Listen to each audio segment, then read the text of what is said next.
अब हम लोग सीखेंगे critical issues part 3 in correlation. हम यहां पे बात करेंगे Karl Pearson's correlation coefficient.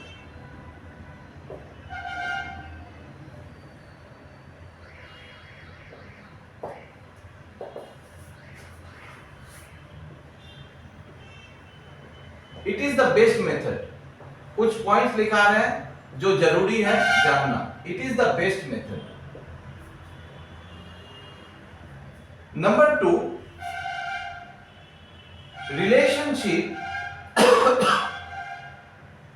Between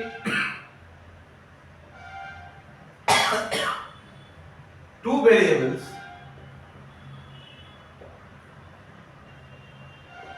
should be linear.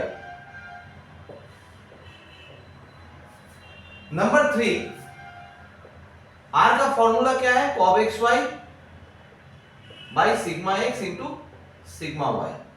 इसे हम लोग R xy कहते हैं, correlation between x and y। Number 4, it is unit free measure. कोरिलेशन में कोई यूनिट नहीं रहेगा, केजी ग्राम ऐसा कुछ नहीं रहेगा, क्योंकि आर का वैल्यू में यहां पे यूनिट, अल्टीमेट वो कैंसिल होकर यूनिट फ्री हो जाता है। Number 5, R lies between -1 and +1। ये 5 पॉइंट है। और छठा पॉइंट बोलने से पहले मैं कुछ बताऊंगा अभी आपको।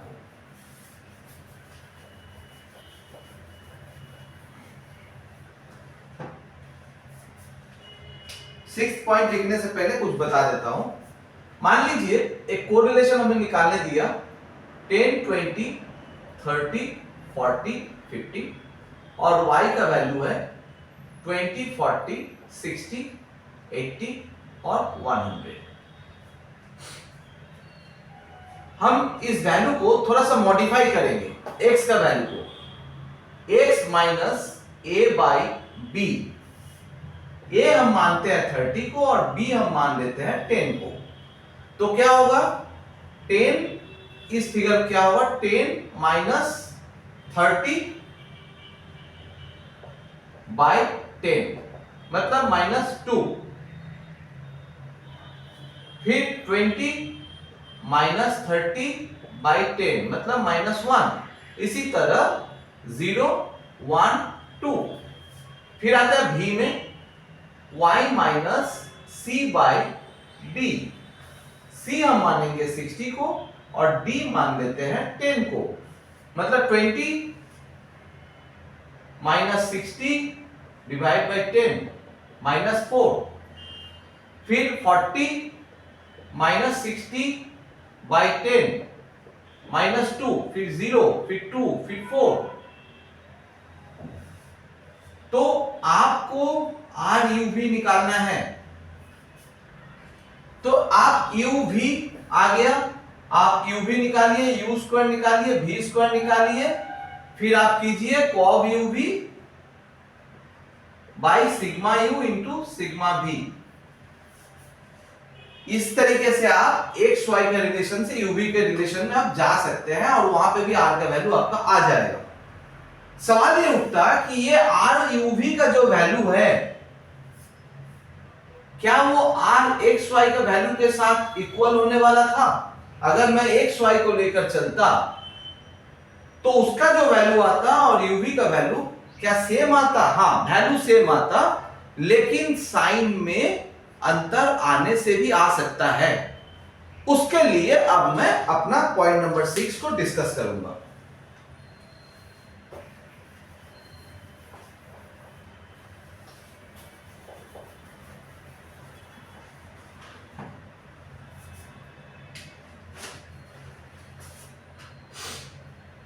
पॉइंट नंबर 6 बताता है R x Y is equal to B into D by modulus of B into modulus of D into R you भी।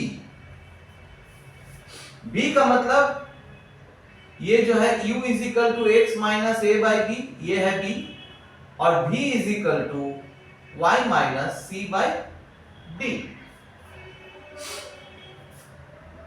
अब हम लोग क्या करेंगे,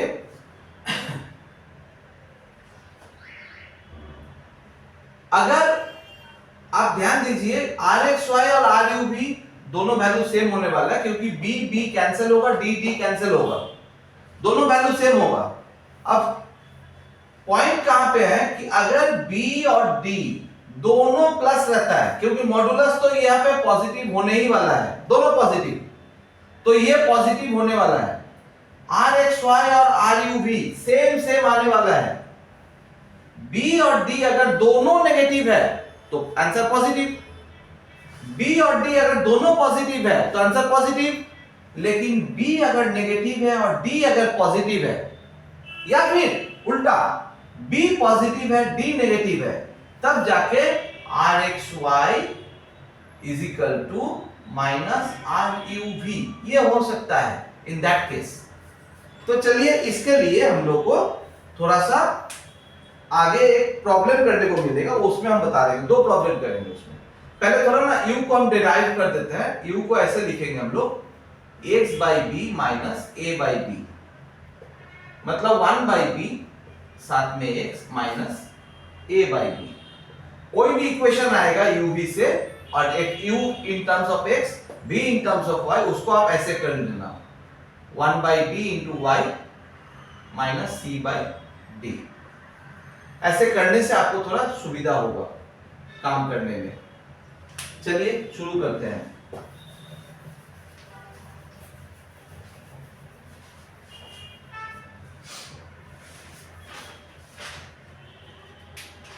एक क्वेश्चन है 2u plus 3x plus 4 is equal to 0, 4v plus 16y plus 11 is equal to 0, rxy is equal to 0.8। ru भी मुझे निकालना है। Solution 2u is equal to minus 3x minus 4, u is equal to minus 3/2 x minus 4/2, 4v is equal to minus 16y minus 11, तो v is equal to minus 16/4 y minus 11/4। तो यहां पे b जो है वो नेगेटिव है ना, और d जो है वो भी नेगेटिव है। आपको ज्यादा सोचना नहीं है, आप खाली देखिए x का कोफिशिएंट जो है वो नेगेटिव है और y का कोफिशिएंट नेगेटिव है, तो rxy अगर 0.8 है, आंसर होगा ruv, दोनों नेगेटिव है तो अल्टीमेट वो भी 0.8 होगा, क्योंकि नेगेटिव नेगेटिव मिलाकर पॉजिटिव होगा। ठीक है, अब क्वेश्चन थोड़ा चेंज करते हैं।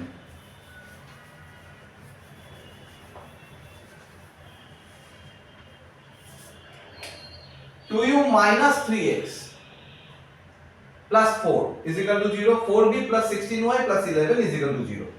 तो यहां पे क्या होगा, 2u is equal to 3x minus 4, तो u is equal to 3/2 x minus 4/2। तो यहां पे b पॉजिटिव। अब चलते हैं, 4v is equal to minus 16y minus 11, तो v is equal to minus 16/4 y minus 11/4। तो यहां पे d क्या हो गया, नेगेटिव। इन दोनों का रिजल्ट क्या होगा, नेगेटिव। तो rxy अगर 0.8 है तो ru भी नेगेटिव 0.8। अब आते हैं हम लोग एक और छोटा सा रिलेशन में।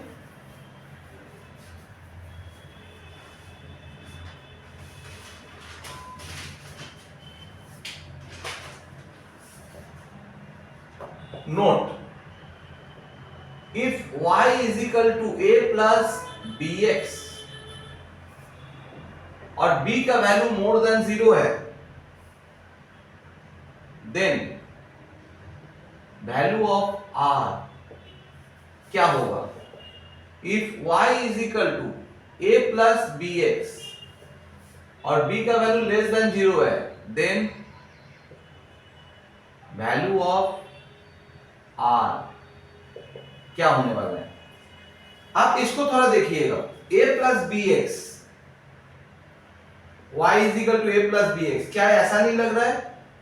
y is equal to b x plus a अगर करते हैं तो कुछ हद तक ऐसा लग रहा है कि y is equal to mx plus c। m क्या मीन करता है? स्लोप। तो अगर स्लोप आपका पॉजिटिव है, मतलब मोर देन 0 है, मतलब कर्व कैसा होगा? ऐसा होगा। इस सिचुएशन में r का वैल्यू क्या होता है? +1, तो आंसर इज +1। और अगर m का वैल्यू लेस देन 0 होता है तो स्लोप क्या हो गया? नेगेटिव, मतलब कर्व ऐसा होगा। तो इस सिचुएशन में r का वैल्यू क्या होगा? -1। That's all.